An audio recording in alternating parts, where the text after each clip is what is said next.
Chile fue pionero en América Latina en publicar la ley sobre protección de la vida privada en 1999, pero los expertos vienen advirtiendo hace mucho tiempo que con los avances tecnológicos, la digitalización, por supuesto el procesamiento de datos a gran escala, la inteligencia artificial, en fin, esta ley ha quedado realmente y significativamente rezagada.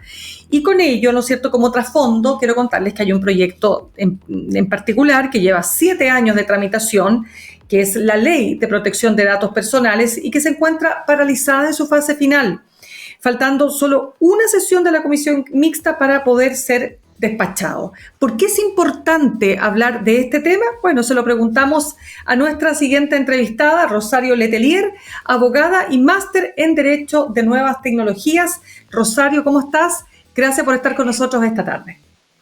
Hola Emirna, mucho gusto, muchas gracias por la invitación a participar sobre este tema que es tan importante como tú decías y con esa introducción que explicaste. Efectivamente, ¿por qué es tan importante? Porque, como tú señalabas, tenemos una ley desde 1999, la Ley sobre Protección de la Vida Privada, que en la que fuimos pioneros en Latinoamérica en publicar esta ley. Sin embargo, esta ley tiene enormes defectos orgánicos de aplicación y sobre todo de cumplimiento para que efectivamente las personas que somos los protegidos por este derecho a la protección de la vida privada y la protección de datos podamos hacer efectivo nuestros derechos. Es por eso que en 2018, también a través de la ley 21.096, me parece, se consagró el derecho a la protección de datos personales como un derecho fundamental en la Constitución chilena. ¿Ya? Y bueno, hace más de 10 años que se viene hablando sobre la modificación de esta ley, la ley 19.628, para poder darle herramientas que efectivamente protejan los datos personales de las personas. Y es por eso que hace 7 años se viene tramitando este proyecto de ley que básicamente entrega mayor protección, estandarizando a niveles internacionales la protección de datos personales de las personas y crea una agencia nacional de protección de datos personales. Y esta es una de las mayores relevancias de este proyecto, contar con una institución especializada, autónoma, que pueda hacerse cargo del cumplimiento de las obligaciones y los principios que establece esta ley que viene a reformar y a alinear a nuestro país a estándares internacionales. Rosario, para entender bien, ¿qué es lo que actualiza esta ley? ¿Qué propone? Ya, perfecto. Mira, esta ley incorpora nuevas bases de legitimación para tratar datos personales, ampliándola. Actualmente, la ley que tenemos solo contempla 2 bases legitimadoras, que son el consentimiento y la ley. Y el consentimiento da para mucho. Efectivamente, no se puede resguardar bien los datos solo con el consentimiento. En algunos casos el consentimiento no es asimétrico. Entonces esta ley amplía las bases legitimadoras. Y eso también, aparte de reforzar la protección, también permite mayor libre circulación. La amplía a casos de interés legítimo de las organizaciones, la amplía a ejecución de un contrato. La amplía... Perdón, Rosario, perdón, dame un segundo, es que me interesa mucho que me digas un ejemplo concreto para entender súper bien dónde podría esta ley o esta actualización, esta ley una vez que fuera despachada, tener un efecto concreto en determinados aspectos que tienen que ver con la vida privada de las personas. ¿Me puedes dar algún ejemplo? Mira, efectivamente, un punto era las bases legitimadoras, otro punto es los derechos que tienen las personas, establece la portabilidad, y el punto más fuerte es esta Agencia Nacional de Protección de Datos Personales, donde esta agencia, en un ejemplo concreto, podría hacer ejercer a los obligados por esta ley, las organizaciones, sector público, privado, a cumplir con las obligaciones de la ley y que una persona, yo por ejemplo, quiera eliminar de mis datos un registro que ya no está actualizado, que está desactualizado y que cambió, que está modificado, o que era simplemente eliminarlo de algún registro, porque ya cumplió su finalidad y porque ya Por no tiene por qué ejemplo, estar circulando. el derecho al olvido, ¿cabe en esto? En Mira, Google, en Internet, el derecho al olvido? el derecho al olvido es un derecho que en España fue reconocido a través de jurisprudencia. No está contemplado en nuestro proyecto porque es un derecho Ya. jurisprudencial, pero sin embargo sí han habido casos tramitados como por recurso de protección, por los recursos que tenemos, pero el proyecto no lo contempla expresamente. Ya, pero para entender, porque te lo pregunto porque el tema de la privacidad de los datos personales ha estado muy fuerte en estas semanas, particularmente cuando se está discutiendo el levantamiento del secreto bancario. No es que en Chile no exista levantamiento del secreto bancario, para dejarlo súper claro, sino que frente a una posible situación de fraude, delito, lavado de activos, lo que fuere, el proceso es muy engorroso, demora 2 años, puede llegar a demorar 2 años, ¿no es cierto?, desde que el juez da la orden, bla, bla, bla, y eso es lo que se quiere cambiar. Entonces te pregunto respecto de ese punto, cuando hablamos de datos personales y aquí sale un senador que dice, no, porque yo no quiero que entren a lo que yo compro en el supermercado. O sea, yo sé que estoy mezclando cosas distintas, pero te quiero preguntar para poner en perspectiva, ¿qué hablamos cuando hablamos realmente de datos personales? ¿No es la cuenta del supermercado, supongo? ¿O también? Mira, cuando hablamos de datos personales, tenemos que distinguir entre nuestros datos, que son nuestro nombre, nuestro teléfono, que son datos que nos hacen identificables, o datos que nos identifican o que nos hacen identificables. Y ahí el catálogo se amplía, que puede comprender incluso un correo corporativo que diga mi nombre, que es de la empresa, pero me pueden identificar a través de ese dato. En los datos financieros, efectivamente, como tú decías, tienen regulaciones sectoriales específicas. En este caso, claro, hay una pugna porque está la UAF con todo el tema de que ellos necesitan tener mecanismos para las asociaciones ilícitas en temas de lavado de dinero, para detectarlas mayormente. Y se quiere, claro, decretar una excepción del secreto bancario respecto a estas entidades. Me parece como Correcto. excepción para determinados casos que sí es correcto, pero en términos financieros, por todos los datos financieros a los que acceden un banco, que son empresas especialmente reguladas, y por temas sensibles, por ejemplo, yo tengo una deuda en DICOM, tengo una deuda que aparezco en una causa por una deuda y todavía estoy circulando con la deuda y ya prescribió, ya esa causa, ya no tengo ningún cargo por esa causa, no sería legítimo que siguiera ahí y se siguiera manchando mi nombre y mi honra y todo lo que eso significa. Eso efectivamente es un Ya. caso emblemático que dio paso al derecho al olvido en España y que se consagró como un derecho jurisprudencial. Efectivamente. Claro, que es un tema súper Caso importante, similar. efectivamente. Estamos conversando con Rosario Letelier, abogada y máster en Derecho de Nuevas Tecnologías.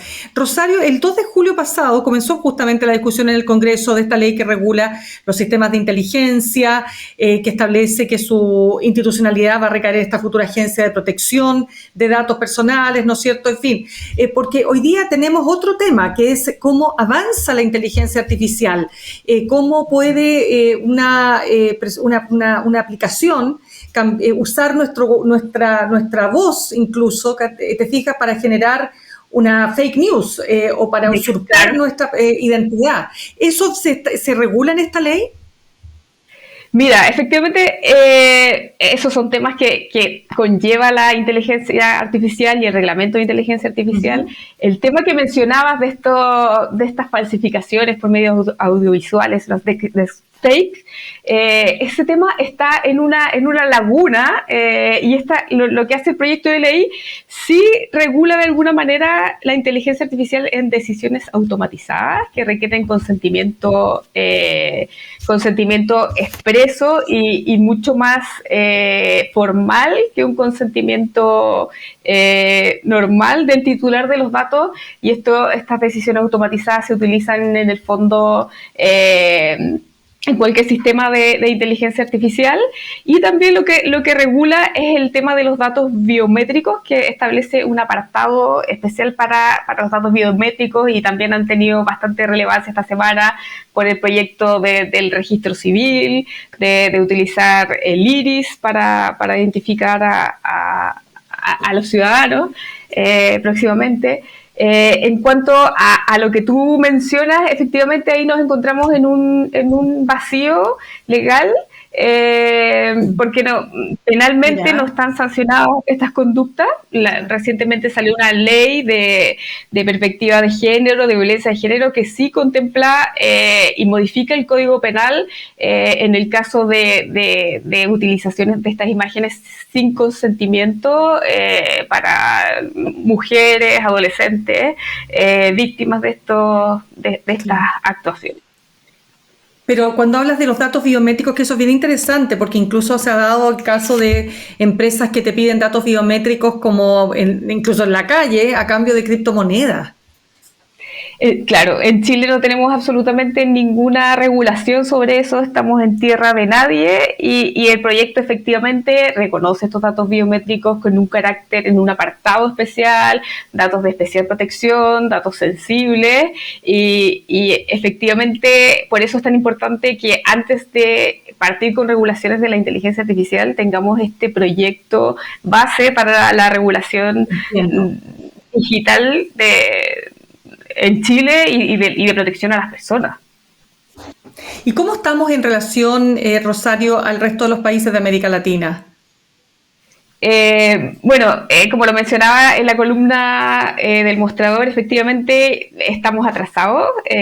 Si bien fuimos pioneros, la ley con nuestra ley del 99, esta ley no es aplicable, y ya tenemos países, en su mayoría en Latinoamérica, Perú, Colombia, Ecuador, Paraguay, que ya se encuentran con jurisdicciones actualizadas, que tienen un organismo, una agencia de protección de datos especializada. Brasil en 2018 fue la primera en estandarizar al nivel del Reglamento General de Protección de Datos de la Unión Europea. Entonces estamos bastante atrasados, y eso nos perjudica a nivel de comercio internacional, de innovación. Efectivamente es una desventaja. Claro, y Rosario, volviendo al tema biométrico y las iniciativas que hay, si se aplica, ¿cómo se va a aplicar esto en el registro civil, por ejemplo? ¿De qué manera y cuáles son ahí los resguardos que deben estar desde tu punto de vista absolutamente claros? Perfecto.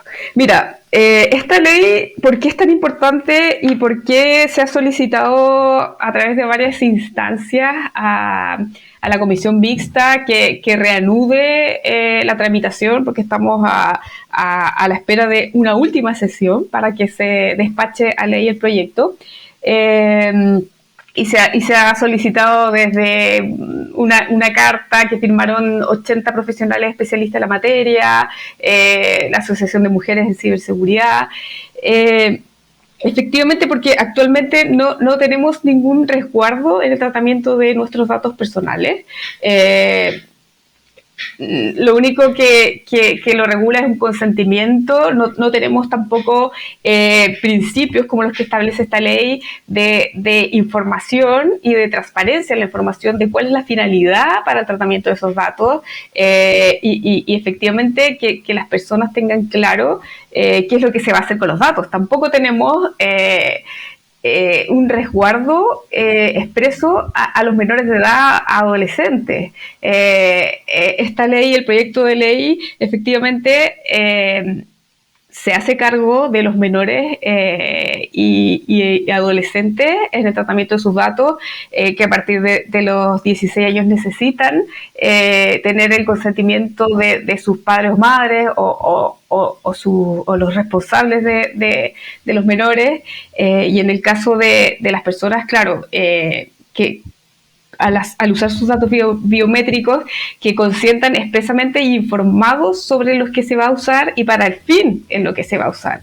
Y esta carga recae especialmente en el responsable, que es el que tiene la carga de cumplir con la ley, no con la actual ley que tenemos ahora, que soy yo como persona natural que tendría que ir a un tribunal a pedir que se cumplan mis derechos y yo probar que fueron que no cumplieron con fueron vulnerados. Claro.